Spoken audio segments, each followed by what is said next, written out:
Hello friends, cryptography में हमने देखा था कि डेटा को स्पाइंग से या फिर स्टील होने से बचाने के लिए हम उसको इनक्रिप्ट करते हैं। तो इनक्रिप्शन हो यानी लॉक लगा है, तो लॉक के लिए हमें चाबी भी चाहिए होगी।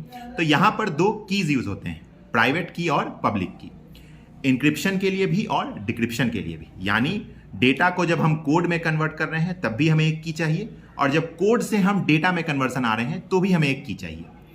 क्या होगा देखिए, जब हम डेटा को कोड में कन्वर्ट करते हैं तो यहां पर जो की यूज हुआ है, सेम की अगर हम कोड से डेटा में कन्वर्शन के लिए यूज कर रहे हैं तो ये आपका प्राइवेट की होगा, और सेंडर और रिसीवर इस दोनों के बीच में यही एक की केवल शेयर होगा, किसी और के द्वारा एक्सेस नहीं हो सकता है।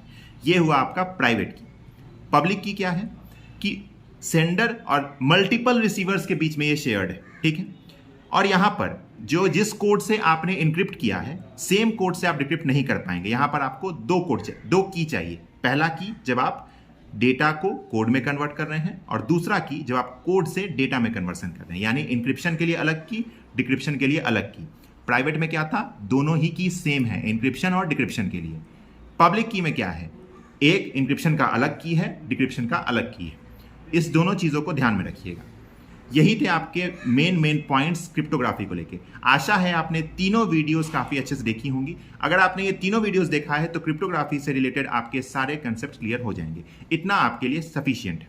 ऐसे ही इंपॉर्टेंट वीडियोस के लिए आप हमारे यूट्यूब चैनल को सब्सक्राइब कर सकते हैं, civil academy IAS PCS। Thank you so much.